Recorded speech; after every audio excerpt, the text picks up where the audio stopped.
അപകടം കഴിഞ്ഞ് 10 ദിവസം പിന്നിടുമ്പോഴും ദേശീയപാതയിലെ പോട്ട ആശ്രമം ജംഗ്ഷനിൽ ഗതാഗത സംവിധാനം പരിഷ്കരിക്കുമെന്ന അധികൃതരുടെ പ്രഖ്യാപനം പാഴ്വാക്കായി.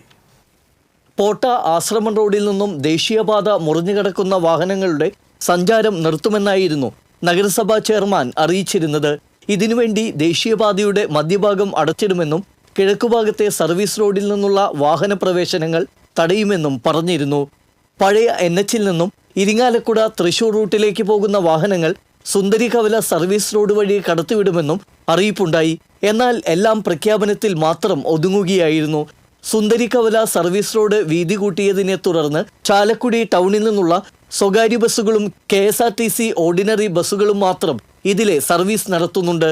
ബാക്കിയെല്ലാം പഴയപടി തന്നെ. കഴിഞ്ഞ മാർച്ച് 13-നായിരുന്നു പോട്ട ആശ്രമം ജംഗ്ഷനിൽ അതിദാരുണമായ അപകടമരണം ഉണ്ടായത്. ആശ്രമം റോഡിൽ നിന്നെത്തിയ ബൈക്ക് യാത്രികൻ മിനി ലോറിയുടെ അടിയിൽപ്പെട്ട് മരിച്ചതും വാഹനം അഗ്നിക്കിരയായതും വലിയ കോളിളക്കം സൃഷ്ടിച്ചു. മാസങ്ങൾക്കകം അടിപ്പാത നിർമ്മാണം നടക്കുന്ന ഇവിടെ താൽക്കാലികമായി ട്രാഫിക് പരിഷ്കാരം കൊണ്ടുവരുമെന്ന് അപകട ദിവസം തന്നെ അധികൃതർ പ്രഖ്യാപിച്ചിരുന്നു. 8 മാസം മുമ്പ് സമാന രീതിയിൽ നടന്ന മറ്റൊരു അപകട മരണത്തിന് ശേഷവും നഗരസഭ അധികൃതർ ഇതേ പ്രഖ്യാപനവും നടത്തിയിരുന്നു. എന്നാൽ യാതൊന്നും സംഭവിച്ചിട്ടില്ല എന്നതാണ് യാഥാർത്ഥ്യം. TC വിനോസ്, ചാലക്കുടി.